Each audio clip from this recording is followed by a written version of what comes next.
Esto es Síndrome de Stendhal, Cine Parlante Podcast, un diario de ideas portátiles para reinventar en palabras la memoria infinita del cine.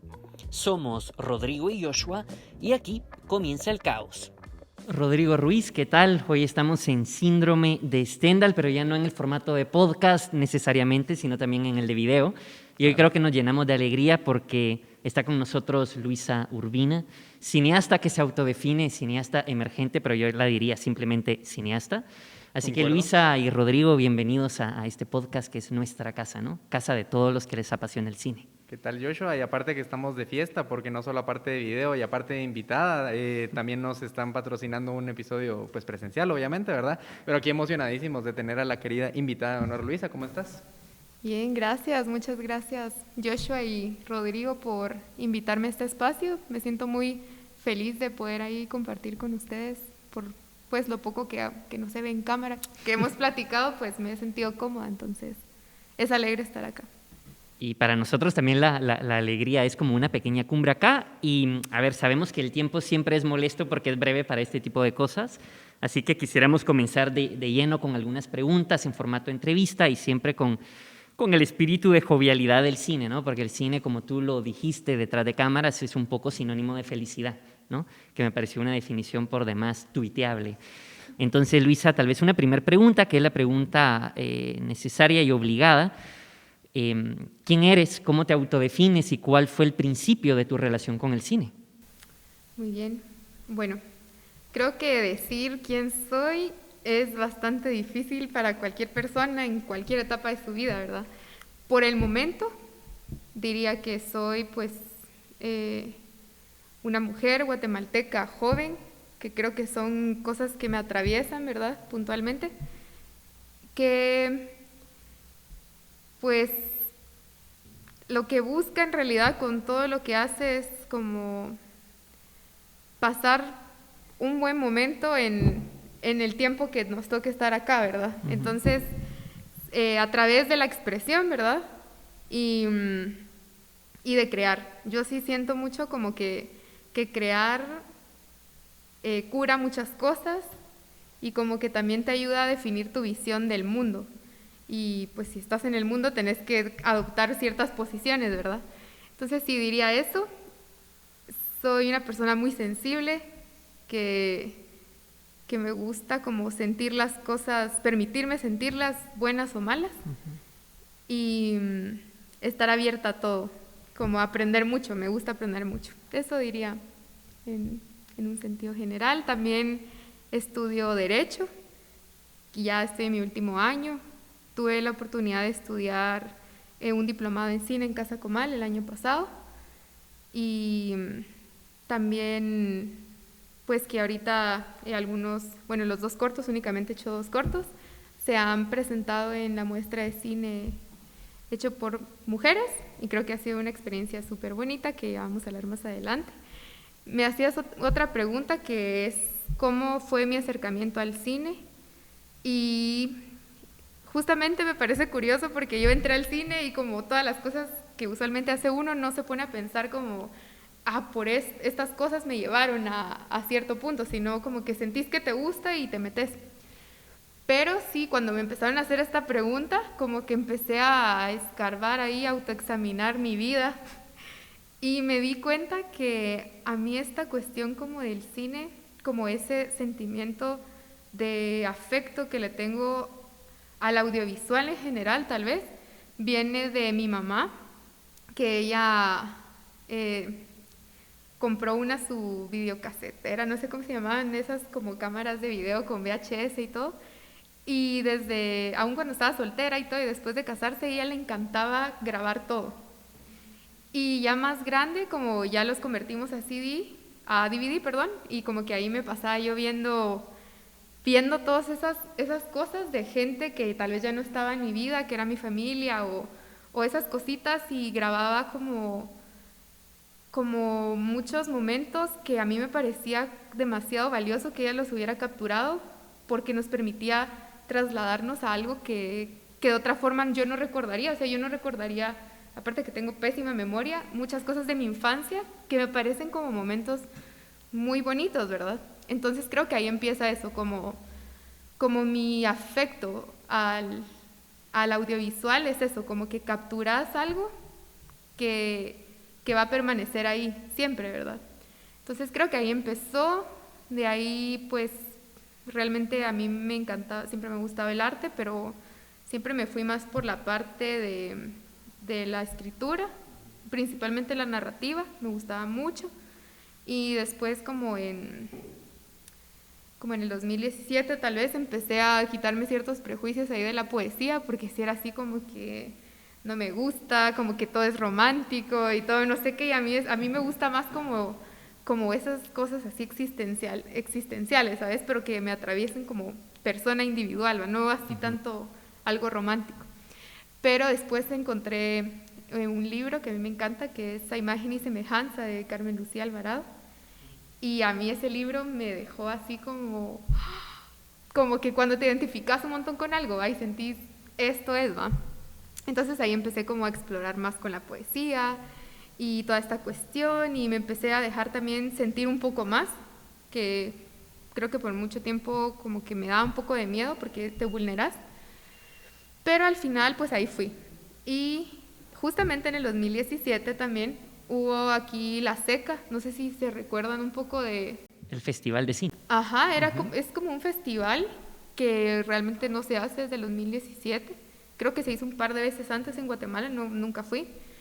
Y ahí pasaron como que algunas películas independientes, habían europeas, pero las que más recuerdo pues eran latinoamericanas. Y ahí me quedé así como, ¿qué acaba de pasar, va? Porque me recuerdo que las dos puntuales que me recuerdo mucho es Aquarius, no me recuerdo ahorita el autor, perdónenme. Clever Mendoza. Ajá, Aquarius y La Felicidad del Sonido, ella es, no me recuerdo, pero es centroamericana, perdón, soy muy mala con las referencias, pero... Ana Endara, ¿verdad? Sí, gracias. Y me encantaron, yo sentía por momentos así como que iba a llorar y que era una cosa tan cotidiana, y eso me encantó, y creo que lo unía mucho con esos videos que me encantaba ver, y aún a la fecha veo y reveo de mi propia vida que grababa mi mamá, porque a mí me encanta esa cotidianidad, que tal vez a algunos es aburrido, pero a mí me gusta. Digo así como que qué bonito, porque son miradas que hacen las personas y ciertas sonrisas y cierto como sutileza, pues, y así es la vida, va, esos momentos cotidianos, más que un suceso grande. Y yo siento que en esas dos películas se tiene mucho eso, incluso en la de ficción, que me parece preciosa la interpretación y el uso de la música. Entonces creo que ahí me quedé así como loca, como ¿qué es esto? Qué precioso. No pensé en nada técnico, no dije cómo se hará todo eso, solo dije qué hermoso, y ahí dije yo quiero algún día llegar a hacer eso. Entonces no sabía ni cómo, pero ahí quedó la inquietud. Y el año pasado pues que yo quería estudiar cine, pero pues estaba estudiando Derecho también, entonces también implicaba como gastos y tiempo, y la carrera es bastante demandante, Derecho, yo no sabía cómo era el cine, pero al final sacaron esta beca para mujeres, apliqué y me dieron un porcentaje de beca, entonces ahí siento que eso fue como puntual en mi vida.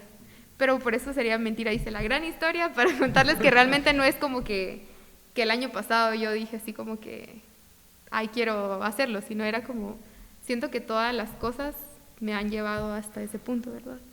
Entonces, eso sería. Sí, es que y al final, pues Joshua siempre empieza con las preguntas complejas, ¿verdad? Porque cómo responde uno quién soy yo, ¿verdad? Y me gustó algo que tú decías, ¿verdad? Porque decías de momento, entonces, porque al final es así como tiene que ser, ¿verdad? Uno tiene que estar cambiando constantemente. Y al final el quién soy me recordó también mucho a este documental de Kieślowski, de Talking Heads, donde cabal, o sea, justamente es responder quién soy, y lo hacen de una manera muy concisa, ¿verdad? Pero acá qué bueno que te lograste expandir, ¿verdad? Y que todo esto, como tú decías, nos lleva a... no solo a tu acercamiento con el cine, ¿verdad? Pero ya meramente a tu obra. Entonces, si quieres, ya nos vamos de lleno un poquito, ¿verdad? En orden cronológico, como nosotros, oh pobres humanos, comprendemos el tiempo, ¿verdad? Entonces, primero iría Soñé con Ana, que, digamos, tú, cabal, Ya nos platicabas un poquito, ¿verdad? Así fuera de cámaras, entre muchas comidas, ¿verdad? Que uno de tus grandes referentes era Pedro Almodóvar, y creo que se nota mucho en el uso del color, específicamente en Soñé con Ana, ¿verdad? Desde el inicio ya vemos a estos, bueno, al menos a mí me encanta la toma inicial, ¿verdad? Porque ni siquiera la hacen inicial, ¿verdad? Pero la toma inicial, donde ya vemos, pues, o sea, me parece un ambiente muy bonito el que transmite el inicio de la fiesta, ¿verdad? Como que esa libertad, incluso quizás un poco de rebeldía o incluso anarquía, ¿verdad? O sea, no, se nota que no es como una fiesta convencional, pero al mismo tiempo como que los personajes, o sea, simplemente no les importa, ¿verdad? O sea, los vemos libres y, o sea, y es algo a lo que muchos anhelamos, creo yo, ¿verdad? O sea, como que tener al menos eso temporalmente. Y creo que se transmite muy bien ahí en los pocos, que serán como unos 10 segundos, 15 segundos quizás, ¿verdad? Antes de que salga como el logo de Casa Comal y todo, ¿verdad? Pero, pero sí, desde ahí, y también, no sé, acá ya me corregí si me equivoco, ¿verdad? Pero al menos algo que noté en los 2 cortos que llevas es de que como que te gusta mucho poner algo de verde siempre ahí como metidito, ¿no? Entonces, como que quizás ahí, no sé si hay como algún símbolo oculto. Yo creo que es más en Adán y el mar, pero acá con en Soñé con Ana también noté de que ay, se me olvidó el nombre de la protagonista, ¿verdad? Pero que ella es la única que va cargando algo de verde no solo, digamos, dentro del vestuario de todos los personajes, sino que también en todo el cuarto, ¿verdad? Que por cierto también me encanta la decoración del cuarto, ¿verdad? Porque ahí vi un póster de Amadeus y qué buena película, ¿verdad? Pero hablando un poquito de referencias, pero sí, más o menos, no sé, como aparte de Pedro Almodóvar, yo también noté un poco, otra vez me puedo equivocar, ¿verdad? De Javier Dolan, entonces no sé si también va por ahí o si ya estoy como jalando un poco mi teoría, ¿verdad? Pero más o menos como cuáles fueron tus influencias, tanto cinematográficas como fuera del cine, para llevar a contar esta historia. Bueno, realmente referencias, sí, incluso si esto lo ve el crew, saludos, y lo oyen. Sí, a mí pues sí me encantaba la idea de esa, como que esa etapa me agarró, bueno, primero porque está ambientado en los 80s, yo quería ver y respirar y escuchar los 80s, ¿no? Entonces sí, Almodóvar fue como un mega referente para mí. Algunas películas puntuales que fueron 3, si no estoy mal, que eran como las obligatorias para ver a todo el crew.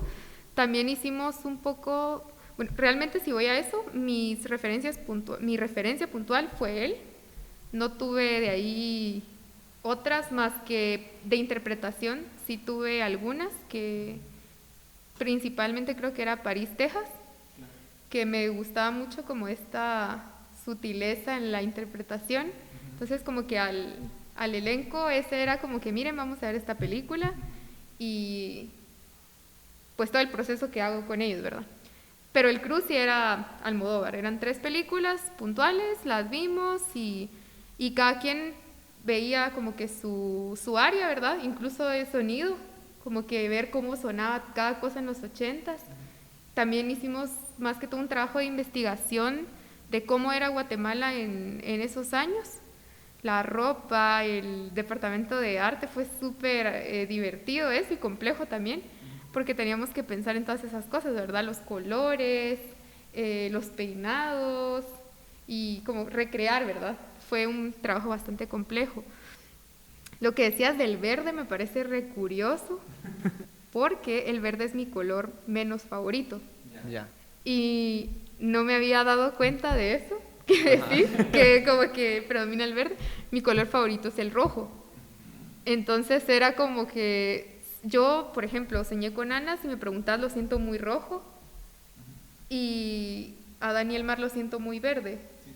Entonces es como interesante, pero realmente no era intencional, más que por la manta, que sí ocupaba como un espacio puntual en la historia, y luego me fui dando cuenta que se asociaba mucho al personaje de Adán con el verde. Entonces me parece curioso, pero por ahí va. Esa sí, Almodóvar fue referencia a la música que usa. Me encanta eso de la música vieja, me encanta. Y si sigo creando películas y cortos y todo, siempre que pueda voy a querer meter ese feeling como que de música vieja. Entonces, ahí va. Y tú decías, Luisa, al inicio de la conversación, que de alguna forma el mundo contemporáneo, y probablemente en cada época el mundo siempre nos exige una posición al respecto del mundo mismo. Y efectivamente lo que tú dices con Soñé con Ana, ese proceso de investigación que haces para entender los 80s, que es una época, a ver, irremediable para estudiar si a uno le interesa la sociedad guatemalteca. Pensamos en el momento más cruento del conflicto armado interno y pensamos en tantísimas otras cosas. Y Soñé con Ana tiene de trasfondo argumentativo todas estas cosas. Entonces, un poco mi pregunta es, tienes un interés bastante auténtico, se nota, una voz bastante legítima al respecto de intentar abordar estos temas. El cine tiene que ser así, Luisa, el cine tiene que asumir posiciones políticas. Sí, desde mi criterio, sí, cada cosa que hacemos, no me gusta tanto usar la palabra política, pero igual se ha usado como sinónimo de público, como que sí siento mucho eso de que lo privado es público también, es político, porque incluso no asumir una posición, estás asumiendo una posición, ¿verdad? Entonces, como que sí, yo pienso que sí hay que asumir posturas. También pienso que no hay que casarse al 100% con esas posturas, por lo mismo del inicio, tú vas creciendo, vas obteniendo más información, más herramientas, tu perspectiva de las cosas incluso cambian, pero siempre hay como ciertas esencias y corazonadas, intuiciones que te dicen como por dónde vas sintiendo y pensando sobre las cosas. Entonces creo que sí, pues sí se asume una postura y en el cine es súper fundamental eso, ¿verdad? Hay una, bueno, no es subtrama, es la trama, ¿no? Que es el elemento de la transexualidad, que de alguna forma también nos lleva a hablar un poquito de Almodóvar. Tú lo haces acá, que es incluso tal vez más complejo que en España, ¿no? Por el tema del conservadurismo ultraeclesiástico guatemalteco. ¿Cómo fue para ti, en términos del proceso creativo, armar un argumento tan complejo como el que hiciste? Esa pregunta. Mira, pues realmente fue algo bastante curioso porque yo empecé esta historia pues a inicio de año, ¿verdad? Del 2020, ahí para el diplomado empezás con guión y te empiezan como que enseñando cada área del cine y ahí vas creando, construyendo tu historia. Entonces yo empecé con esta cosa de que yo sentía esta inquietud, que yo quería contar una historia de padre e hija. Eso fue como la primera cosa que yo supe. Yo quiero que esta sea una historia que haga sentir mucho de un papá con una hija. Y la historia empezó de cierta forma y toda la cuestión. También me costó un montón con el guión porque yo venía a mí me encanta escribir, pero venía a escribir narrativa o poesía. Y el guión, o sea, el cine es diferente. No puedes hacer eso, ¿va? No te puedes poner tan romántica ahí, ¿va? O tan como adornando. O sea, me costaba mucho trasladar las cosas que yo veía en mi cabeza a imágenes concretas, hablando de planos y cosas técnicas. Entonces, pues ahí me fui. Y en agosto del año pasado yo tuve una pérdida como bastante fuerte en mi vida de mi mejor amigo y él, creo que eso me marcó mucho porque yo quería como, ¿qué te digo? Digamos, en agosto fallece él y en septiembre a finales de septiembre yo tenía que pichar para que eligieran mi corto y yo estaba así como que sentía que algo le faltaba al corto, incluso lo hablaba con mi amigo que también es cineasta y yo le decía como yo tengo miedo en el cine de abrirme, de ser vulnerable. Yo tenía mucho miedo de eso porque pues a nadie le gusta, ¿me entendés? Hablando de lo que es un proceso bien doloroso. Pero pues ya estaba mal, ya todo estaba pasando en mi vida y dije, voy a contar la historia que yo siento que quiero contar, va, como una clase de catarsis. Entonces empecé a escribir esta historia y es mucho como la premisa del corto. Incluso empezó con esta cuestión de recordarle a las personas, sin la intención de ser como explicativa o ya sabes, como con moraleja, por así decirlo, con un final de así tenés que hacerlo, ¿va? Quería esto como esta postura de que las personas que te marcan en la vida por más que cambien, por más que sientan que dejan de ser esa persona que conociste, si te marcaron, si amás su esencia, no importa qué pase, vos vas a tener una conexión fuerte con esas personas. Y eso era algo que yo quería, que creo que en vida, obviamente se lo hice saber mucho a mi amigo, pero pues sí era un tema así que yo sentía, ¿sabes? Como que yo quería siempre que las personas que viven, y no solo en la sexualidad, sino cuestiones que socialmente la gente no acepta o que no sos como debiera ser, para mí es un decir, no importa, ¿va? Yo te quiero y por más que tenga toda esta cuestión social encima, yo te quiero. Y eso es, y no importa cómo te veas, lo que pase y quién seas, hay una conexión ahí fuerte que nos va a unir siempre. Entonces ahí empieza esta premisa y lo trabajé, lo abordé de esa forma, del tema trans. Yo sí soy muy honesta, siempre me dio mucha, como sentía que tenía que tratarlo con mucha delicadeza, el tema, porque no es mi tema. Yo no, pues me identifico como una persona trans, entonces yo no quería apropiarme de un discurso que no es mío y hablar yo quería hablar con. Entonces empecé así como, bueno, yo quiero hacer esto muy responsable y si no lo hago responsable, mejor no lo hago, porque dije, no quiero crear algo para ofender, que deliberadamente, pues si alguien se ofende con algunas cosas, pues se sale de las manos de uno, pero si puedo como que quitar un poco esos riesgos, mejor lo hago, ¿verdad? Entonces ahí conozco a Lola Vázquez. Inicialmente era solo que yo quería validar el guión, quería trabajar ciertas cosas con ella, que ella me dijera como, mira, esto sí es así. También quería que ella me contara mucho sobre los 80s en cuanto a la comunidad, y pues también hice mi investigación con las páginas y todo, pero yo no era como que ella me lo contara. Entonces hicimos unos Zooms ahí, la conexión con Lola fue inmediata. Lola es lo máximo, es re linda, re amable, es genial trabajar con ella, y la cosa es que nos unimos mucho y trabajamos el guión juntas. Ella me dijo como conecto mucho con la historia por pues cuestiones de Lola, verdad que ojalá en alguna oportunidad ella también pueda tener este espacio y contar su experiencia en el corto, ¿verdad? Entonces como que para mí fue clave que ella lo sintiera, que ella sintiera que la historia, que ella conectara con la historia, porque siento que si no logras que tus personajes, tus intérpretes conecten, no estás logrando nada, pues, porque los primeros que se la tienen que creer son tus personajes. Entonces ahí nos fuimos, de ahí pues fuimos trabajando toda esta cuestión con Lola. El resto del elenco, esto es un poco creepy de mi parte, pero ya lo saben, siempre nos reímos, es que estos chicos, Jeffrey, Tania, Emily y Josué, pero Josué es ahí una excepción, ellos son bailarines de danza contemporánea, y Emily, Jeffrey y Tania trabajan en Momentum.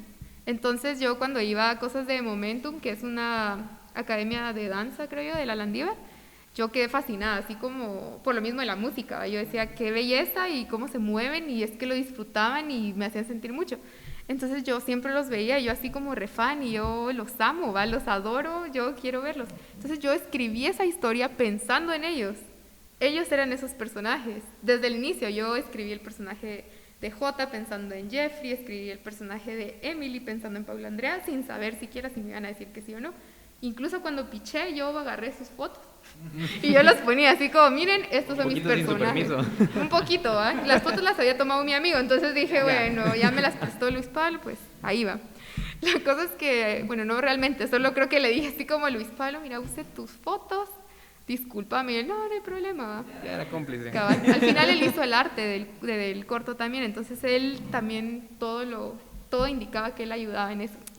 Pero al final, pues, yo le hablé a Dulce, que ella trabaja con ellos, y Dulce así como que les contó, me pasó los números, y yo con esta pena les escribí, me aventé y les dije, miren, yo hice una historia, soy estudiante y no va a ser una gran cuestión porque es mi primer trabajo, pero yo los admiro mucho, siento que tienen lo que necesito y si quieren participar. La cosa es que fueron bellísimos, son unas personas preciosas, son resensibles y como muy sujetos a percibir cada emoción, vivirla plenamente. sin estar pensando y repensando de más como adoptar cierta imagen, ¿verdad? Creo que eso es súper auténtico y valioso, entonces fue muy bonito, el elenco me encantó, es como, fue perfecto, ideal el elenco, conectamos bastante todos, hicimos trabajos de dirección, ¿verdad? De interpretación, porque a mí me encanta eso, es lo que me fascina, a mí no me gusta actuar para nada, pero me encanta todo este tema de cómo construís una atmósfera, lazos. Emily y Lola crearon un lazo bastante fuerte, era como esta conexión que tenían de que eran familia, ¿saben? Y que se extrañaban mucho. Entonces fue como un proceso bien interesante eso. También creé los personajes, ellos no son actores ni actrices, entonces me tocó mucho crear el personaje como con base a cuestionarios y ir creando sus personajes juntos, tomar tiempo en eso. También va a ser cosas sencillas como mira cómo camina Paula Andrea, ¿va? No cómo camina Emily, cómo camina Paula Andrea y después por qué camina así. Entonces ya empezás a permitirles también a que ellos y ellas creen como que esta personalidad ajena. Un poco. Ajá, y se permiten ser también una persona que quizá no serían usualmente, ¿va? Entonces fue muy bonito, creo que fue mi parte favorita de la experiencia, poder trabajar todo el tema de la interpretación. De ahí la música, que fue otra cuestión. Yo originalmente quería una canción de Leodán, que se llama Paula Andrea, y yo sentía que esa era... Es bien loco, porque yo empecé escribiendo la historia, yo sabía cómo iniciaba y sabía cómo terminaba. A mí siempre lo que dejo de último es el nudo. ¿Cómo llego? Ajá, eso es como lo que dejo ahí de último y es lo que usualmente está muy sujeto a cambio. Pero el final yo sabía que ese era el final. Eso sí, siempre lo tuve claro. Es como, llega y pasa esto y suena esta canción, ¿va? Pero pues sí, con toda esta cuestión de los derechos y todo, era un gran relajo, no teníamos presupuesto. Al final... la productora del corto, que se llama Alexia Citalán, ella la adoro, ya estamos casadas así de para toda la vida, de trabajar, que creo que eso es clave, las personas con quien trabajas tienes que tener conexión, química, comunicación y todo, ¿verdad? Y ella se la rifó, consiguió pues patrocinio y pues ahí pudimos ir permitiéndonos ciertas cosas. La música la hizo Martín Ángera, que es un argentino, que pues se los dejo ahí, tiene música bellísima, preciosa, yo lo escuché como en el 2011 y me enloquecí, fue como que mira, soy tu fan, estoy por saber qué parte del mundo, re lejos de vos, pero me encantó y ahí nos fuimos, hablamos con Martín, él sí me dijo, porque también es una persona muy sensible, me dijo, mira, vos lo que me estás pidiendo, o sea, que yo te haga, él incluso es como de una provincia cercana de Leodán, creo que de al lado. Entonces me dijo, no hombre, si eso es un género tal de música y eso aquí es conocido, ay, eso yo crecí con eso y todo. Entonces él animado, pero sí me dijo, mira, yo no te prometo que yo te haga una canción y no porque no quieras, sino porque es algo que pones parte de vos, ¿va? No es así de que, ay, mira, te mando a pedir un vestido, ¿va? Pero tuvimos una plática ahí intensa en un Zoom, fue de Zoom y Zoom, esta pre, fue muy cansada la pre. Y al final, como a la hora, me recuerdo, Martín tenía una nota de voz y era la canción. Y me dijo, quedé tan inspirado de la plática que tuvimos, pero tan emotivo que yo me fui a escribir. Me fui a escribir y me fui a componerla y la escuché y, no sé, yo lloré. Me encantó y porque cabal percibía toda esta cuestión de lo que siente el personaje, ¿verdad?, de Ana. Y esta decisión difícil en su vida, entonces me encantó y para mí eso ya era como mucho porque la música yo sentía que era súper importante. También la música instrumental que escuchan la compuso Santiago Aguirre, es un chico que también conocí pues ahí por lo del cine, es genial, es bastante increíble y a mí me molestaba mucho porque a mí me encantaba dedicarle mucho tiempo a la interpretación, a la producción, que es otra cosa que me gusta, pero a la música también. Entonces yo tenía reunión de otra cosa y me decía, Santiago, mira, te quiero enseñar una cosa que no me queda clara. Y yo, mucha, perdón, yo tengo que ir a ver la música, ¿va? Entonces todos como que, ¿por qué le importa tanto la música? Pero es que para mí sí era la música muy importante. Claro. Entonces tuvimos esa conexión también con Santiago y nos reuníamos por Zoom y así noches enteras como, no, mira, eso cambiale, y es que eso no da vibra de tal cosa y así. De ahí, pues, el arte fue bastante complicado porque teníamos que recrear cierta época. El apartamento, que en lo personal es, en cuanto a arte, mi parte favorita, y el vestuario, que me encanta. Sí fue complejo, sí me encanta cómo transformaron todo ese espacio porque era un apartamento, pues, con estilo nuevo, ¿no? Y siento que sí se hizo un bonito trabajo en cuanto a eso. La fotografía, me encanta las partes que fueron como más sueltas, que es esa escena del inicio, y me parece bonito porque cuando yo llegaba a una locación, y en este caso que era el apartamento de uno de los personajes de Tania, yo quería que todos ellos, los bailarines, sintieran que ya habían estado ahí muchas veces, que sintieran familiaridad con el lugar, ¿verdad? Entonces empezamos a hacer ejercicios así de, cuéntenme su mejor experiencia que tuvieron acá. Pero ellos así metidísimos en papel y se reían y era como, ¿te acordás la vez que hicimos no sé qué? Y eso me encantaba porque era natural. Y ellos también eran amigos, entonces tenían un vínculo. Entonces se notaba, ellos, lastimosamente solo era un corto, no pudimos usar todas esas escenas, pero son bellísimas, fluyen tanto, no había más cosa que hacer que generar el espacio antes de ponerlo en acción, para que ya después el resultado se vea ahí y la cámara sea una cosa ajena, porque eso me gusta mucho, que la cámara no estorbe a mis personajes.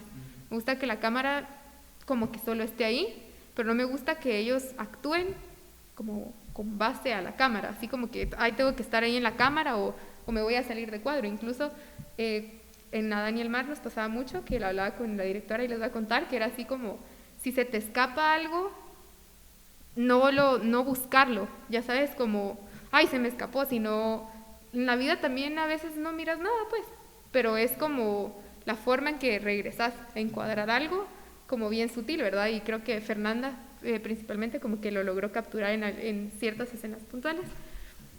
Entonces sí, como que creo que eso, no sé si me extendí mucho, pero hablando un poco así de todas las áreas ahí fue el proceso. Pero así está muy bueno que te vayas extendiendo, ¿verdad? Porque así nos abrís muchas veredas y se va ramificando la conversación. Pero sí, no sé, hablaste mucho sobre lo personal es político, pero también creo que también es lo más creativo que uno puede sacar, ¿verdad? Entonces se nota un montón cuando uno ve tu obra, ¿verdad? Más ahorita que nos explicas pues todo el contexto, creo que podemos entender más, por ejemplo, a Daniel Mar. Entonces, simplemente eso. También, pues es que hablaste muchas cosas, ¿verdad? Perdón, yo sé, hablo mucho. No, para nada, pero pues, o sea, también comprendo eso un poquito hasta cierto punto, ¿verdad? Lo de la escritura del guión, porque creo que al final lo romántico del cine no está en el papel, ¿verdad? Porque no es lo que vas a ver. Y al final yo también me he sentido como un poquito encasillado a la hora, pues, de tener que llenar como un formato y de que, bueno, los diálogos con la sangría para la derecha y todas esas cosas que al final son como insignificantes, quiera que no, ¿verdad? Porque uno lo puede escribir de la manera que quiera y si logras transmitir lo que tú quieres contar, es lo importante. Al final, creo yo, ¿verdad? Pues el formato no le importa a los actores, ¿verdad? Simplemente ellos quieren saber qué es lo que qué es lo que tú quieres transmitir, ¿verdad? Igual con el crew, o sea, si le logras transmitir al crew todo eso, pues, ¿qué importa el formato, verdad? Pero sí, yo también comprendo un poquito eso, ¿verdad? Y también hablabas, entre muchas otras cosas, ¿verdad? De la vulnerabilidad, que creo que también es cierto, o sea, pero es inevitable como llegar a esa aceptación, creo yo también, ¿verdad? Porque a la hora de que tú estés, desde el momento que tú ya escribiste algo, ya te estás mostrando vulnerable, ¿verdad? Sea cualquier cosa, o sea, hasta una factura puede ser un poema, ¿verdad? Porque puede decir una botella de vino, un cigarro o algo así, y ya conoces algo de la persona, ¿verdad? Desde que algo ya está escrito, ya es literatura, desde que ya grabas algo, pues ya es cine, ¿verdad? Ahora ya sí es buena literatura, ya sí es buen cine, ya es otra conversación, pero ya es algo, ¿verdad? Y creo que hablando de buen cine, hablemos un poquito de Daniel Mar, porque a mí ya te lo decía un poquito, ¿verdad? Pero a mí me fascina ese corto. Te voy a contar un poquito de cómo fue mi experiencia, ¿verdad? Porque yo, cabal, o sea, yo por curiosidad me metí a ver ya conocía muestra de cine hecho por mujeres, ¿verdad? Ya me lo había visto antes. Y ahorita, cabal, vi que iban a sacar, pues, nuevos cortos y dije, perfecto, algo que hacer el fin de semana. Y entonces, sí, cabal, y estaba ahí, pues, shooteando, digamos, ¿verdad? Y cabal vi, pues estaba ahí curioseando y vi el tuyo, ¿verdad? Y como que me enganchó un poquito más que los otros, ¿verdad? No diré de cuáles, pero, o sea, me enganchó, ¿verdad? Y yo cabal, o sea, desde el juego de las tomas iniciales en las que los vemos a ambos en la cama, pues ya, la verdad es de que transmite mucha serenidad, o sea, digamos de que uno siente que todo está bien, por decirlo de alguna manera, ¿verdad? Pero cambia drásticamente cuando la vemos en la ducha. Todo cambia, o sea, cambia hasta la música, o sea, pues se detiene la música, de hecho, ¿verdad? La expresión de Emily, ¿verdad? Emily la actriz. Los colores, la vibra, cambia mucho, ¿verdad? Y, no sé, uno de mis cuadros favoritos de todo el corto es cuando la vemos a ella en el cuarto, que es como el plano general del cuarto, ¿verdad? Y que simplemente está sentada en la cama antes de jalar como la manta, ¿verdad? Pero ese encuadre en específico, no sé, a mí me transmite demasiado, ¿verdad?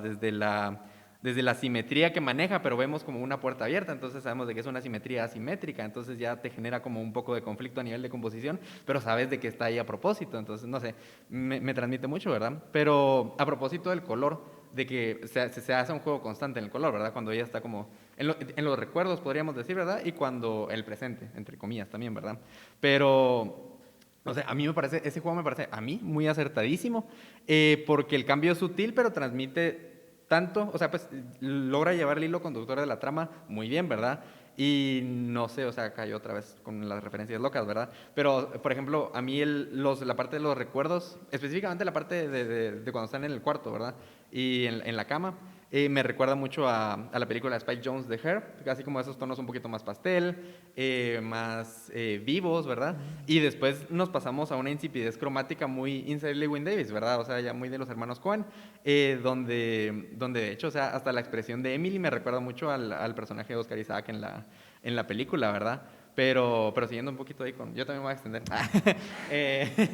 Pero, pero sí, o sea, digamos, cuando fui como viendo más el corto, que ya vamos a hablar de la escena de la playa, que me parece fascinante esa escena, ¿verdad? Pero conforme iba avanzando el corto, yo, o sea, me quedé hipnotizado en la pantalla, ¿verdad? Y ya cuando... Voy a hacer spoilers de la escena de la playa, que la quiero discutir después más, ¿verdad? Pero, o sea, cuando en la escena de la playa, cuando ella está... cuando ella se va a acostar, ¿verdad? Y que después llega Adán, supongo que sería el personaje, ¿verdad? Después llega Adán y se acuesta a la par de ella. Yo te lo juro que yo estaba, por favor, que haya una toma de ellos agarrándose las manos, una toma de ellos agarrándose las manos. O sea, yo lo estaba pensando. Y después sale y de la nada hay lágrimas en el rostro, uno no sabe qué es lo que está pasando y es demasiado, ¿verdad? Pero sí, entonces esa fue mi experiencia, ¿verdad? Y después mi única manera como de sobrellevar todo esto fue ver el corto otra vez. O sea, eso fue lo que me pasó a mí, ¿verdad? Porque de verdad que impacta, revuelve cosas adentro, ¿verdad? Como te dije, de la nada hay lágrimas en el rostro, uno no sabe qué es lo que está pasando, es todo caos ahí adentro de uno, ¿verdad? Pero sí, también algo que rescato, bueno, no rescato, que resalto y aplaudo, y mucho es la fotografía impecable de Fer Alvarado y Ana Lucía Galicia, ¿verdad? Que fue como codirección, y también las actuaciones conmovedoras de Emily y de Jeffrey Ortega, ¿verdad? Pero sí, no sé. Vamos a ver, ¿qué preguntas te puedo hacer? ¿Cómo fue para ti trabajar como cabal ese juego entre los recuerdos y el presente, verdad? Porque también incluso lo vemos, aparte del color, aparte de la vibra, aparte de la música, vemos también un juego de cámara, ¿verdad? Que a mí me parecía como muy curioso, porque cuando es los recuerdos es una cámara mucho más versátil, por así decirlo, ¿verdad? O como más inquieta, quizás, dinámica. Y me parece muy curioso, porque también me recordó mucho a Blue Valentine, no sé si has visto la película, pero, ajá, entonces cabal, o sea, ahí se hace como el mismo juego, donde en la parte cabal de los recuerdos, la cámara igual es como más handheld, pero después cuando regresamos al presente, es una cámara muy quieta, muy tensa incluso, ¿verdad? A ratos. Y acá también, aparte, o sea, si no hubiera visto Blue Valentine, yo lo que hubiera pensado es de que en los recuerdos a veces así es la memoria, ¿verdad? O sea, no es estática, y entonces cuando uno está recordando algo, a ratos pues sí se va a ver borroso, a ratos se va a ver como... Eso, inquieto no es la palabra, pero tú me entiendes, ¿verdad? Entonces, pues por ahí me voy, turbulento quizás sería la palabra que estoy buscando, ¿verdad?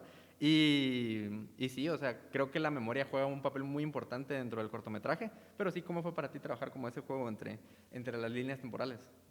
Fue bastante, bueno, primero gracias por todo. A mí no me molesta que te extendieras, me gusta, ¿sabes? Me gusta como dialogar eso y cómo las personas perciben la historia que vos creas, porque vos puedes poner las cosas ahí, cada quien lo va a interpretar y sentir de una manera distinta.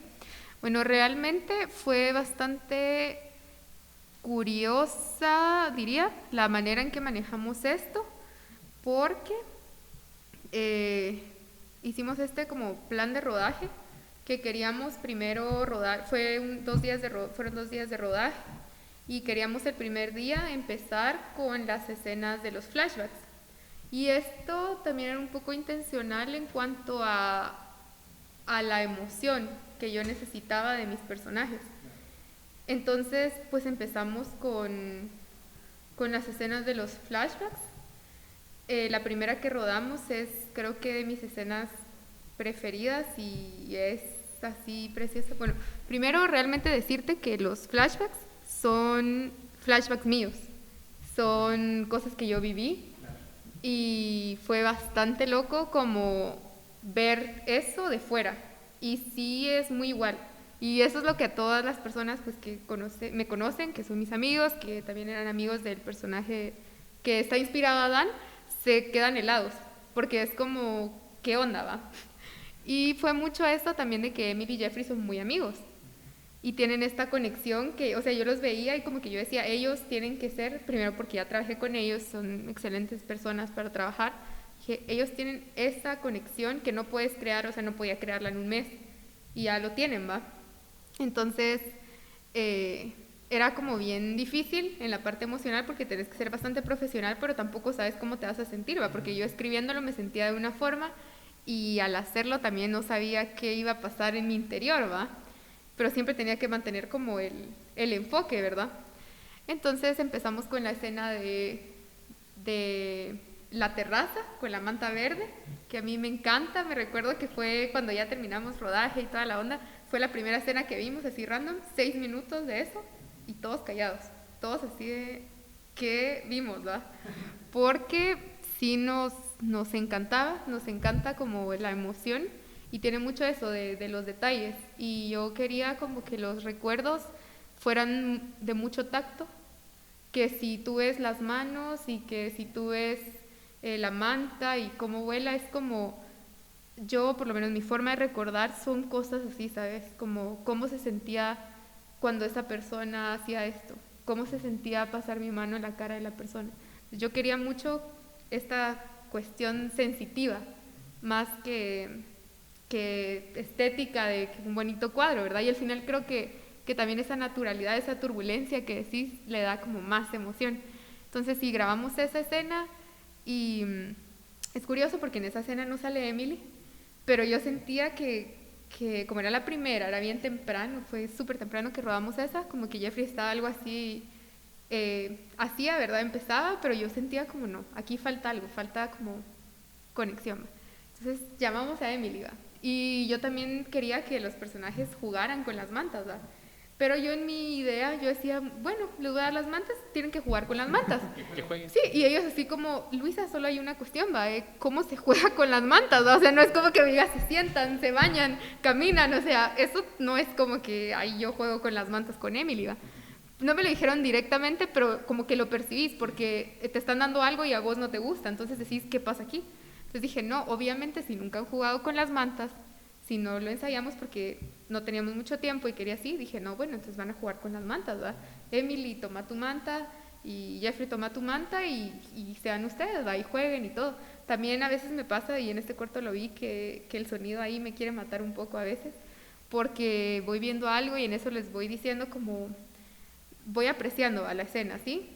Y luego les digo como, ahorita Jeffrey o ahorita Dan siente tal cosa. No le digo como piensa, hace, no le digo hace, es como siente esto y pasa esto. Entonces como que lo escuchas como una voz interna que le dice qué hace, y justamente eso provoca que haga lo que yo quiero sin decirle hace esto.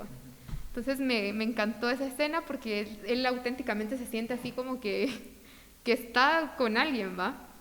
Y como que esa escena quedara bien me hizo sentir más confiada, como sí, o sea, sí tiene la conexión y en cámara se ve. De ahí, esa escena la dirigió Analu, la escena de el segundo flashback, que es donde fue la segunda que grabamos, donde van caminando y todo.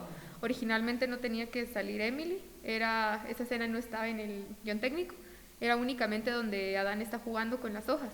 Pero al final, Maffer, su expertise, su rollo es foto urbana, ¿va? Entonces íbamos caminando y yo le dije, bueno, Maffer, yo quiero que captures a estas personas que van caminando, ¿va? Yo quiero que vos las sigas y ya, o sea, los capturé, solo le dije unas cosas como no quiero que saques esta cosa, unas cuestiones de vestuario, que son unos errorcitos ahí que tuvimos, pero no los voy a decir. No se notan tampoco. Entonces. Ajá, entonces como bueno, pero sí, va, o sea, como 10 minutos de ellos ir caminando y también decirles, bueno, ahorita hacen esto, ahorita agarras un poco de sombras y ella que hacía movimientos de cámara, me gustan mucho los movimientos de cámara de esa parte y como esa conexión de ellos, ¿verdad? Los detalles y todo. De ahí, pues, el flashback de la cama fue el último que hicimos ahí y me encantaba porque tenía como mucha naturalidad. A mí me importaba mucho que ellos lo sintieran y que la cámara no los estorbara, sino ustedes sean ustedes mismos lo que vayan sintiendo. Yo no les voy a decir, yo quiero que tú hagas esto, no, o sea, yo les voy a dar un escenario como quiénes son ustedes y qué pasa en ese ambiente, ¿va? Entonces me encanta ese como juego de las manos. Ya con el color, sí, la editora, que Ana, yo la admiro un montón, es re genial, trabajar con ella es lo máximo y a ella le encanta hacer el color, es como de su parte de edición que más le gusta.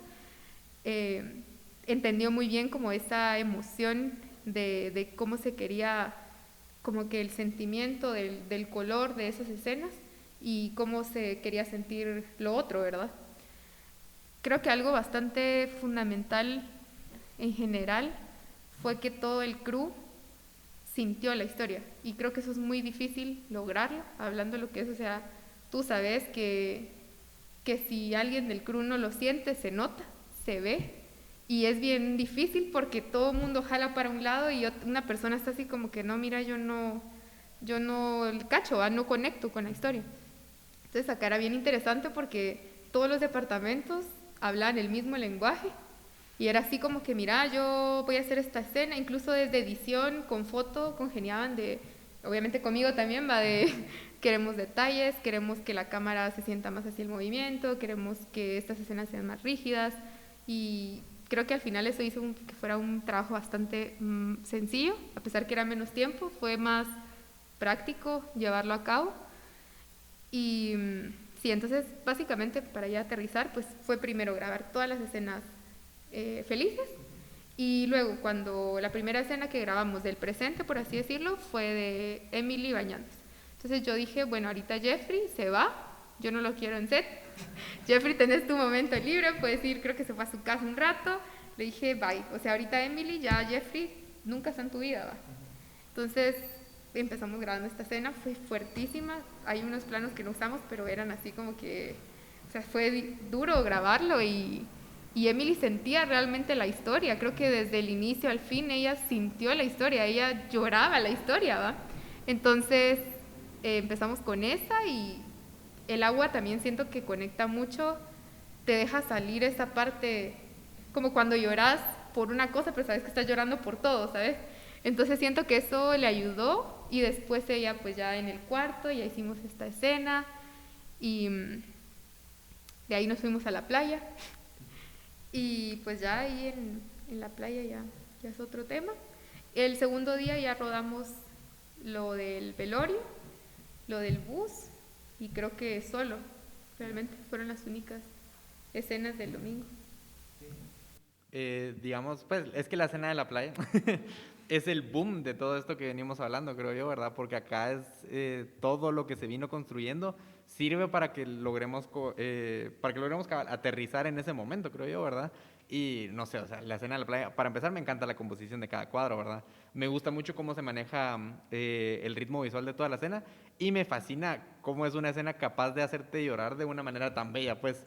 Entonces, por lo que ya te expliqué de las manos, ¿verdad? Pero digamos, el final de la escena, que también es el final del corto, ¿verdad? Me parece tan poético en tantos sentidos. O sea, cabal lo que veníamos hablando un poquito, ¿verdad? Como de tratar de aterrizar otro tipo de ideas escritas en el guión, pues yo creo que acá es donde de verdad puede salir a lucir la poesía y pues lo romántico del cine, ¿verdad? Y creo que acá tú logras como hacerlo muy bien. A mí, por ejemplo, me transmite una calma muy nostálgica, tan melancólica, tan triste que confunde hasta cierto punto, ¿verdad? Pero que es bello, ¿verdad? O sea, la manera en que a pesar de la falta de color, a pesar de todo lo que conocemos de la historia, de la trama, vemos como que hay algo ahí, al final, digamos, ¿verdad? Cuando ya lo volteé a ver, específicamente estoy hablando ahorita, ¿verdad? No sé si es esperanza, no sé si es calma, no sé si es un cierre, pero hay algo. Y entonces, al menos a mí, eso es como lo que me dio paz cuando estaba viendo el corto, ¿verdad? Como que ver este paralelo cabal de lo que hablabas tú ahorita, ¿verdad? Del inicio del corto, donde la vemos a ella justamente igual, literalmente bañada en agua, ¿verdad? Y acá pues bañada en otro tipo de agua. Vemos como el paralelo de cómo igual la expresión se mantiene hasta cierto punto, ¿verdad? Pero acá es distinto. O sea, al inicio quizás no comprendíamos muy bien qué era lo que estaba pasando. O sea, la experiencia de ver por primera vez el corto, que es toda una experiencia, de verla a ella en la ducha, pues tan desolada, tan destruida, y ya después de verla igual, o sea, como que en el mismo, no es el mismo escenario, ¿verdad? Pero, o sea, que es un escenario que se puede relacionar fácilmente, ahora que está ya no bañada, sino que, o sea, está abrazada por el mar, creo yo, ¿verdad? Y también por Adán.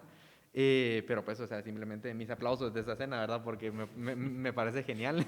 Pero sí, o sea, yo creo que cabal ahí es donde realmente se puede aterrizar como en lo poético del corto y del cine en general. Sí, y a propósito, un poquito de lo que muy bien desarrolla Rodrigo, que como te podrás dar cuenta es capaz de verbalizar lo hermoso que tú trabajas a nivel cinematográfico, es un poquito abordar un elemento que es uno de los grandes elementos del final de este mismo corto, donde tú concluyes diciendo una dedicatoria que funciona como una suerte de epígrafe del corazón, que dice, para Sebas, quien siempre será sinónimo de ternura. Tú, de hecho, al principio de la conversación, de esta conversación entre amigas, entre amigos, decías que el cine o toda posibilidad de expresión simbólica sirve también como catarsis, como terapia, y de alguna forma esto lo es. En este sentido, Luisa, ¿cómo el duelo ayuda como una posibilidad poética y de creación?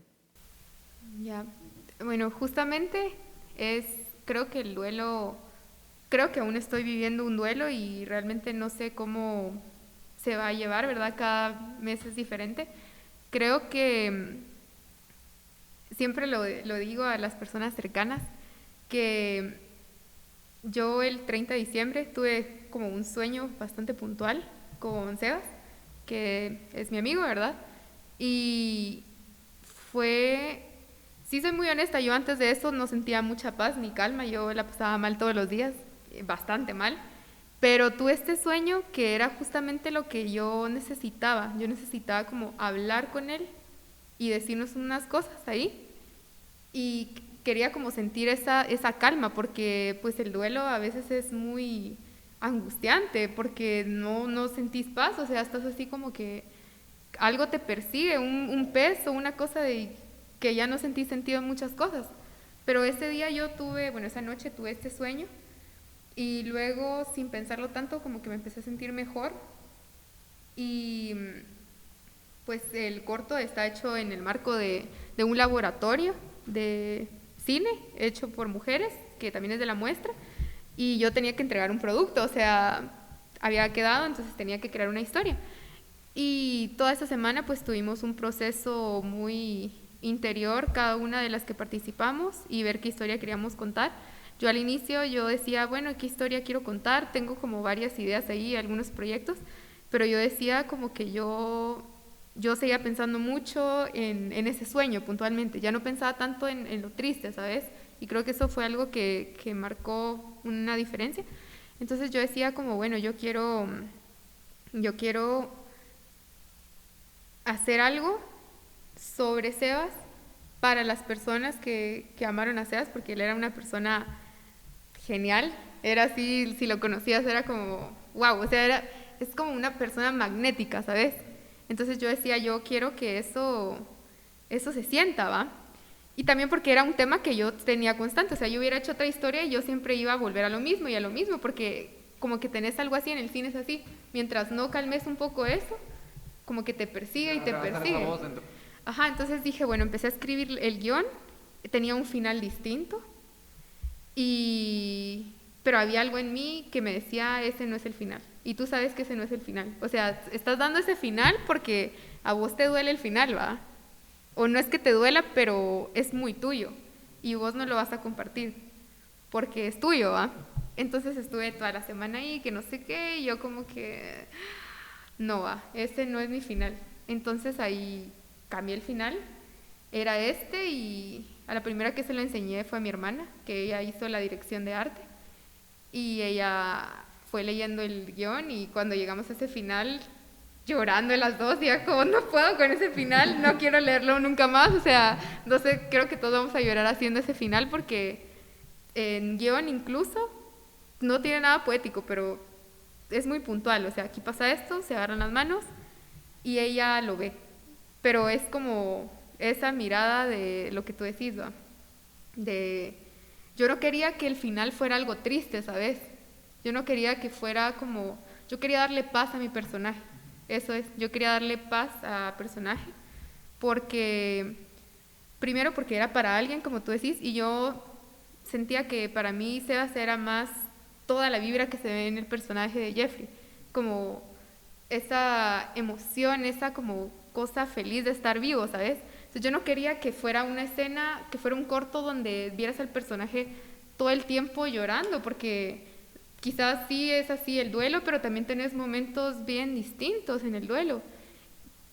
Lo puedes ver en la parte del medio, donde ella roba la urna y roba sus cosas, y eso tiene como un significado bien fuerte interno, ¿va? Es como una negación de decir qué absurdo todo esto, y justamente lo verde, ¿va? Y los detalles, ¿por qué estás en una urna así? ¿Por qué estas ironías, va? Y luego que ella va en el bus, que es creo que de mis escenas favoritas, donde ella ya se quiebra, ya es como que lleva la urna en las manos, pero ella sabe que ya esto es irremediable, ¿va? Cuando lloras porque algo ya es totalmente irremediable y va a la playa, que es su lugar, es como se quiebra, ¿verdad? En la playa sí yo la quería ya un poco más serena, porque hasta cierto punto está en el lugar seguro, ¿va? Y está con él, entonces siente como esta especie de paz momentánea que también te da el mar y ver el agua y como internalizar más tus emociones. Y quería mucho como, bueno, esto es bastante loco, pero cuando yo iba a la playa con Sebas, siempre nos encantaba como tirarnos a la orilla y como que cerrar los ojos, ¿va? Y así agarrados de la mano y que nos llegara el agua, y si nos tiraba el mar o lo que fuera, era como esas cotidianidades como que nos gustaba, ¿va? Entonces yo sabía que eso era el final, ¿sabes? Como siempre hablábamos en cuarentena como que cuando acabe la cuarentena queremos ir a la playa, ¿va? Y nos vamos a tirar ahí, que nos dé el sol y nos vamos a quemar y nos vamos a agarrar de la mano y va a ser todo un desmadre, ¿va? Entonces yo decía, ese es el final, o sea, yo quiero que mi personaje sepa que fue con él, que él no pertenece como a ese sitio, que es ajeno a ella, que es un sitio donde lo están velando y están sus cosas y hay una cruz y hay cosas que para ella es como, esto no es él, ¿va? Y no vengas a poner sus cosas acá, no insultes su imagen, ¿va? Entonces ella no soporta que aún ella asimila como él esté ahí. Pero si te das cuenta, a mí me preguntaban por qué ella no se para y tira las cenizas, y ella no hace eso porque ella entiende en el bus que no está ahí, y es como bien duro. O sea, ya me imagino ella regresa y se disculpa, o tal vez no, y regresa las cosas, va, y tengan aquí su urna, va, porque no está ahí. Pero es un proceso de negación que ella tiene, ¿va? Que ese no fue su cierre tampoco. No, ajá. Ella lo que necesita, o sea, si te das cuenta, deja la urna ahí. No, ella nunca va a tirar las cenizas, pues, porque no, primero porque no puede, va. Hablando ya lo que es, ella no se atrevería tanto, porque no. Pero se acuesta y quiere sentir como el agua, ¿verdad? Y luego que él aparece, yo no quería que fuera como decirle al espectador, él aparece realmente, es su fantasma, es un recuerdo. A mí, cada quien lo que quiera pensar que es eso, y no tiene que tener ni explicación de qué es, porque no todo tiene que ser siempre como realidad, ficción y todas estas cosas. Pero sí quería darle paz al personaje si me preguntan a mí qué es lo que pasa ahí, yo sentiría que es que ella recuerda a través del tacto, porque ella siente como esto de que el agua le llega y toca la arena y toda la cuestión. Y luego, si se dan cuenta, él entra como una ola, como que no entra así súper puntual, sino entra así como bien sereno, como una ola.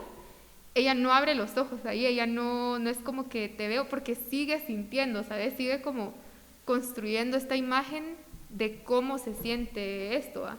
Y luego las manos que cabal, o sea, la forma en que se toman es como no te quiero dejar ir, ¿va? Como aquí estamos y este es el momento que voy a tener yo de esta situación, ¿va? Este recuerdo. Y luego esto de cuando ella lo ve, yo no quería que ella lo viera así como, estás acá, no quería eso, quería que ella sintiera como esta nostalgia de ir recordando cada detalle de él. Y luego, si te das cuenta, ella sonríe un poco, leve, pero luego baja. Y también que 100% segura que la canción que hizo Isa Alarcón es así protagonista pues de la escena, ¿va? O sea, sin esa canción hubiera sido otra cosa muy distinta, seguramente, ¿verdad? Con Isa sí tuvimos ahí una cuestión bien interesante, yo a ella la admiro muchísimo, es genial, tiene una voz, tiene un corazón, un sentimiento que le pone a todas las cosas. Y ella compuso la canción y la melodía, si no estoy mal, la fue componiendo y toda la cuestión. Pero ella, hablábamos de esta historia, el final, y yo primero decía como, es que el final es una despedida, ¿va? Y ella un día me dijo, mira, yo no siento que sea una despedida, ¿va? Y me encantó porque a mí me gusta ese diálogo, ¿sabes? Y me dijo, yo la verdad no siento que sea una despedida, yo siento más que es una clase de cierre a una forma de relacionarse entre ellos. Porque yo esa escena me dijo, vos no querés que sea una escena triste, y una despedida es triste. Si lo mirás, o sea, despedirte es triste, ¿por qué tenés que decirle adiós a una persona? Y me dijo, yo siento que él no se va. Entonces, ahí es donde ella, la letra de la canción va mucho como, y si no te hubiera sido, ¿verdad? Y como de recordar, pero siempre esta cuestión de tal vez no te fuiste. Entonces me pareció bellísima, súper tierna la canción, súper potente, yo la oía, yo así de que me muero, todos en el crew, así de gracias, pero tenemos que descansar de la canción. Y sí, pues realmente creo que ahí fue, también creo que fue un trabajo increíble de edición, porque sí te soy, y de foto, realmente todo el mundo se la rifó ahí, porque fue tan difícil grabar esas escenas, pero tan difícil, técnicamente fue lo más difícil, por el mar obviamente, ¿va? Y pobre Emily, ahí sí re profesional. Las escenas, ahí les voy a compartir unas escenas detrás de cámara si gustan, que es como bien chistoso porque esa escena, de verdad nos costó un montón porque estaba como esta, no sé cómo se llama, pero como la grúa creo que es, y ahí la estaba manejando Alexander Valenzuela, que él fue el asistente de Maffer y Analo, que también súper profesional y excelente ahí. Y él como que controlaba toda esta cuestión, ¿verdad? De que no tuviera como turbulencia, pero igual el mar lo empujaba, entonces había como ese efecto de gelatina. También que yo no quería que se me despeinara Emily, yo no quería que a Jeffrey tuviera tanta arena, yo quería que él estuviera limpio y toda esta cuestión. Entonces eran muchas cosas pasando, ¿va? Muchos requerimientos, ya sabes, ¿va? Y el sol, ¿va? Que no se nos fuera el sol porque solo teníamos ese día para grabar, entonces todo tenía que salir bien. Y el mar nos odió ese día. Nos odió porque queríamos como hacer estas escenas y Emily como que primero cuando necesitábamos que llegara la ola, no llegaba, ¿va? Entonces teníamos 5 minutos ahí de Emily acostada, como que el sol en la cara y así de ya me harté, ya qué onda, va, ya pinche mar. Pero también tenía que seguir en papel, ¿va? Así como que no puedo hacerme ya la que ya me harté porque tengo que seguir en papel y es muy, muy profesional en eso. Y también cuando llegaba al mar, muchas le daba unas, si se dan cuenta está llena de arena en los oídos, en todas partes. El mar la arrastró así un montón, ¿va? Entonces al final como que fue bien difícil la escena y yo tenía mucho miedo de que no tuviéramos tan buen material. Incluso hay unas cosas técnicas ahí que si pudiéramos pues cambiarlas, las cambiaríamos. Pero sí fue como bastante difícil por eso, que era un plano difícil, pero al final la edición que hizo Ana también fue grandiosa. Y de pronto, Luisa, para tristeza nuestra, un par de preguntas finales para ir redondeando la conversación. La penúltima, que si me lo permite Rodrigo, que te quiero hacer yo, es en términos de lo que anhelás colectivamente y personalmente para el cine tuyo y el cine que se hace en Guatemala, ¿qué dirías? ¿Qué es lo que esperas? ¿Cuáles son tus esperanzas sobre el cine en este país y para ti? Muy bien. Lo que yo anhelo, pues es que haya más espacios para que el arte en general crezca en Guatemala. Y bueno, inicialmente lo que quiero yo, o lo que yo aspiro o me gustaría fomentar es ir destruyendo poco a poco esta idea, que no creo que sea solo chapina, pero sí muy del arte, de que el ego es un factor indispensable. Todos tenemos ego, todos tenemos pues esta idea de que uno va por un buen camino y ya sabes todo esto, pero siento que por ahí en el mundo del arte esto se ha salido un poco de las manos, donde empezás como a no darte cuenta de que puedes crear más a veces desde una postura menos egocéntrica, más colectiva, pero siempre con tu visión, ¿verdad? Pero tratando de que sea una visión compartida. Entonces creo que lo primero que quisiera es que se eduque, se nos enseñe, tengamos la posibilidad los estudiantes y las estudiantes de poder vivir el arte desde una parte menos egocéntrica, ¿sabes? Que no de entrada te digan, vos sos un mini dios, pues. O sea, vos venís aquí y te creas todo lo que querrás, sino, sí, o sea, es parte de, pero también permitirte crecer y escuchar y aprender de cada cosa, como observar más que estar como queriendo marcar una cuestión muy fija, ¿verdad? Creo que inicialmente quisiera eso. Y también que va muy relacionado con algo que me atraviesa, que es como la sociedad patriarcal, ¿verdad? Yo quisiera que las mujeres tengamos acceso en igualdad de condiciones a ocupar estos espacios, a vivir estas experiencias, porque ¿cómo puedes venir y decir que las mujeres no quieren hacer cine si tú nunca propicias un espacio seguro para que ellas quieran hacer cine? No puedes exigir algo, o sea, no, es como un círculo vicioso, ¿verdad? No puedes decir por qué las mujeres no hacen cine, o no hay sonidistas, no hay fotógrafas, no hay lo que querrás, no hay directoras, guionistas buenas. Cambia tu discurso, ¿verdad? No lo hay quizá porque no has permitido que ellas crezcan y se desarrollen en ese ámbito. Entonces yo quisiera que se empiece a cambiar un poco ese discurso, ¿verdad? Y que tengamos más oportunidad de espacios. Y también a las mujeres que tengamos esta oportunidad de darnos cuenta que otra forma de ver las cosas es posible, que la mirada que te han impuesto desde que naces no es la mirada general, porque aquí se tiene mucho, en el mundo se tiene esta idea de que lo masculino es el genérico de la humanidad, y no, o sea, somos diferentes, ¿verdad? Y no por cuestiones de que unos sean más que otros, sino somos seres diferentes que percibimos las cosas diferentes por todo lo social también. Entonces me encanta esta idea de que las mujeres creemos desde nosotras mismas, y por eso también soy muy honesta, como que me cuido un poquito de las referencias. Como que sí, porque hablemos lo que es, o sea, la mayoría de referencias en el cine son masculinas, ¿verdad? Y también siempre estoy así como, ¿será que sí? ¿Será que mejor empiezo a ver otras cosas? Y ya empiezas a cuestionar lo que consumís y todo. Eso quisiera. Gracias, Luisa. Pues yo no tanto como pregunta, ¿verdad? Pero ya, como ya veo que ya estamos en términos conclusivos y aprovechando un poquito cómo cerraste tú ahorita también pues me gustaría citar a Lucrecia Martel, justamente una referencia no masculina, que ella dice, y que siento que se relaciona un montón con el final de Adán y el mar, que dice, para mí una película no debería de sostener una sorpresa, sino una epifanía, algo revelatorio sobre la experiencia humana, sobre la existencia. Entonces, que creo que cabal se relaciona un montón con todo lo que venimos hablando, ¿verdad? Y que pues que Lucrecia Martel es una excelente cineasta, acá como Luis Urbina, y que entonces, como supongo que hasta aquí, ¿verdad, Joshua?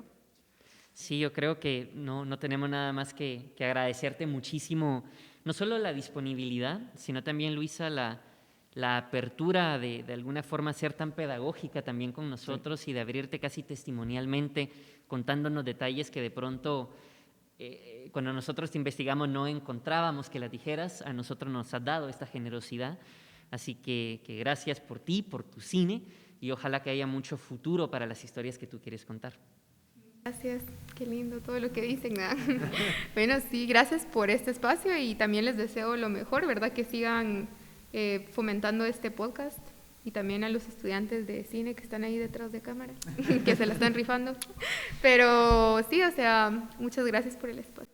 Gracias a ti por tu tiempo y de verdad que fue demasiado cabal, como dice Joshua, ¿verdad? Aparte de enriquecedor, también fue muy pedagógico desde varios puntos de vista, ¿verdad? Yo como estudiante de cine también aprecio un montón como todo ese tipo de experiencias, ¿verdad? Pero de verdad muchísimas gracias. Y Joshua, no sé si tenés ahí el rumbo del barquito para la siguiente semana. Es parte de la tradición que te comentábamos y yo propongo que la próxima semana discutamos el Club de la Pelea de David Fincher. Así que, qué lección más curiosa. Sí.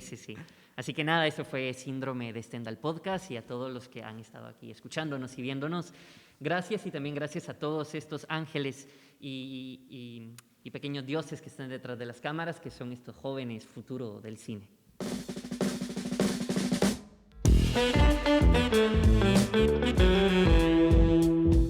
Esto fue Síndrome de Stendhal, Cine Parlante Podcast. El diario de ideas portátiles para reinventar en palabras la memoria infinita del cine. Somos Rodrigo y Joshua y por fortuna siempre habrá, en el mañana, una película más.